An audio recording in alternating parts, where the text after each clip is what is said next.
Work చేస్తాను మీకు చెప్పే పద్ధతి ఉండాలి. కానీ ఎంతసేపు బట్టగాల్చి మీద వారేసి ఏదో విమర్శ చేసి అధికారులు అధైర్యపరిచి మొత్తం వ్యవస్థ నడుస్తూనే లేదు. అందరూ ఎవరెస్ట్ ఎకరాలు ఉంటే ఇప్పుడు హాస్పిటల్ బెడ్లలో పడుతూ ఉన్నారు. ఏం మాటలు అధ్యక్ష? దయచేసి ఇది మంచిది కాదు. నేను నా యొక్క ఆవేదన మీ ద్వారా వ్యక్తం చేస్తాను. నేను కూడా బలహీన వర్గాల బిడ్డను. నేనుగా నా యొక్క వర్గానికి అన్యాయం చేసుకునేటువంటి పిచ్చి పని చేయని. ఎవరైనా చేసి ఉంటే వాళ్ళు పిచ్చోళ్ళ మంచోళ్ళ నాకు తెలియదు.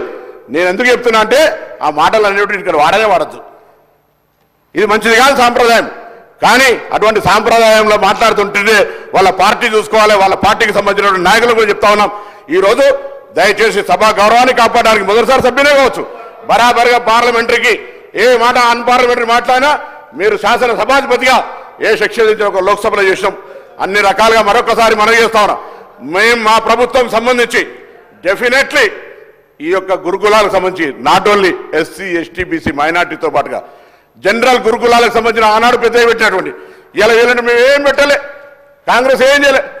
కేజీబీవీలో తెచ్చిన అధ్యక్ష, మోడల్ స్కూల్లో తెచ్చిన అధ్యక్ష, కేంద్రీయ విద్యాలయంలో పెట్టిన అధ్యక్ష, ఇవన్నీ నవోదయ విద్యాలయంలో తెచ్చిన అధ్యక్ష.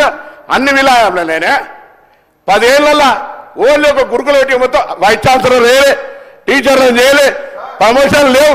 మీరు అన్ని సబ్జెక్టులు మాట్లాడారు. నేను మీరు ఇలా ఎక్కడోనో జరుగుతున్న సమ్మెకు సంబంధించి సర్వశిక్ష అభియాన్ గురించి కూడా మాట్లాడితే తప్పలేదు. డెఫినెట్లీ నిన్న నేను మా డిప్యూటీ ముఖ్యమంత్రి వాళ్ళ ప్రతినిధులతో మాట్లాడిండు. వాళ్ళకి వేదిక ద్వారా విశ్వాసం ఇస్తున్న 10 ఏళ్ళు వాళ్ళు చేయని వాళ్ళు మిమ్మల్ని రెచ్చగొడుతున్నారు. దయచేసి రెచ్చిపోకండి. మా బాధ్యత 10 ఏళ్లలో తెలంగాణ వచ్చాక కూడా వాళ్ళకి న్యాయం జరగలే. వాళ్ళకి ఆందోళన తగ్గించే ప్రయత్నం చేస్తాను. ఒక విశ్వాసం కలిగేసేది అనేక రకాలుగా సమస్యలు పరిష్కరించడానికి ప్రయత్నం చేస్తారు. ఒకటే 5 ఏళ్ళ జాదు మంత్రి హోం వెనకడికి 62 మెజిషియన్ అట్లా కాదు కదా అధ్యక్ష.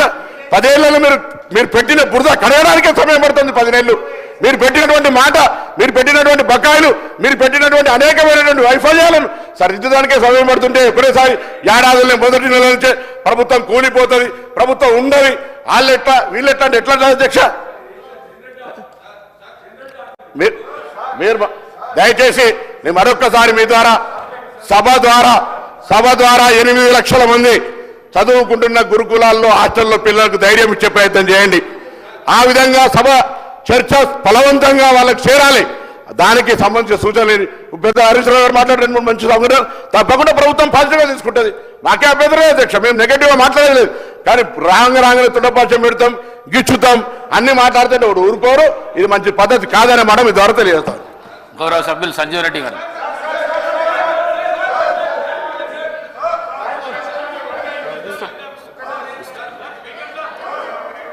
అధ్యక్ష, సమయం ఇచ్చినందుకు ధన్యవాదాలు అధ్యక్ష. నేను ప్రతి విమర్శల గురించి నేను పోదలుచుకోలేదు అధ్యక్ష.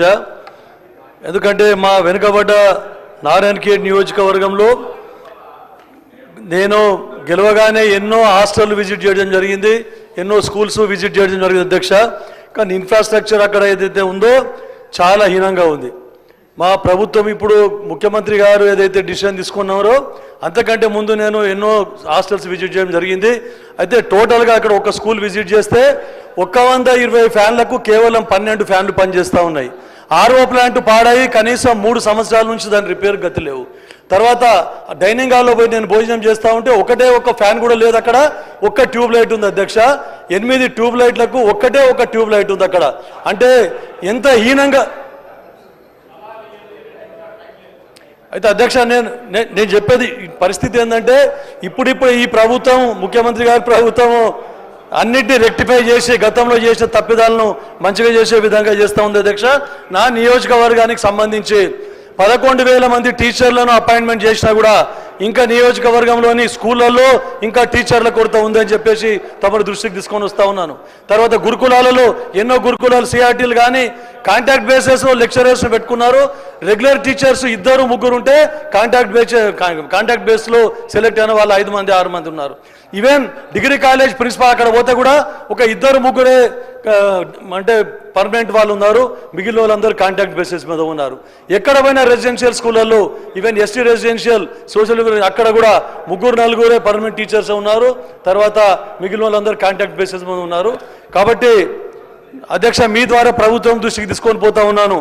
ఈ వెనుకబడ్డ ప్రాంతంలో ఇంకా టీచర్ల కొరత ఉంది. ఇన్ఫ్రాస్ట్రక్చర్ దేవుడెరుగు, ఇన్ఫ్రాస్ట్రక్చర్ అయితే అసలే లేదు సార్. అది గౌరవ మంత్రి గారు సార్ మినిస్టర్ గారు, తర్వాత మంత్రి గారు సీతక్క గారు. అధ్యక్ష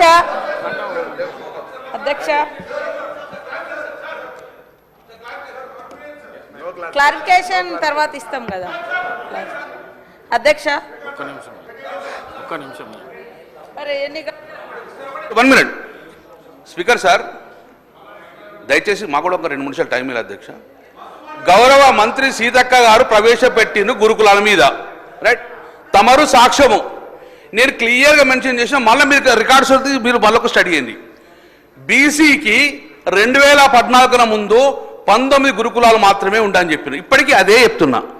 కేసీఆర్ గారు వచ్చిన తర్వాత దాన్ని 327 చేశారని చెప్పి అప్పుడు చెప్తున్నా, ఇప్పుడు చెప్తున్నా సార్. తర్వాత ఎస్సీకి సంబంధించి చెప్పిన, ఎస్టీకి సంబంధించిన అధ్యక్ష నేను చెప్పేది గౌరవ సీత గారికి మధ్యన ఈయన ఎవరిలో ఉన్నారు అధ్యక్ష, ఈయనకి సంబంధం ఉంది అధ్యక్ష, ఏం సంబంధం ఉన్నది? మినిస్టర్ గారు సార్, నేను దయచేసి కమలాకర్ గారిని కోరుతా ఉన్నా, మీరు కూడా క్యాబినెట్లో పనిచేసిండ్రు. ఎనీ క్యాబినెట్ కాదు సార్ వినండి, any cabinet minister can intervene any sir. మీరు దయచేసి ఎందుకు ఆవేశం ఎందుకు సార్? అది ఏం sir? Any cabinet minister sir, ఇది క్యాబినెట్ మినిస్టర్ అతను, మా సహచరులు. Anybody can interviewer. Harish Rao గారు తెలుసు, మీరు కూడా క్యాబినెట్లో ఉన్నారు. దయచేసి మీరు సలహా సూచనలు ఇవ్వాలి, కానీ అదేం సార్ అది? What is this sir? ఊరుకోండి సార్, ఎట్లా సార్?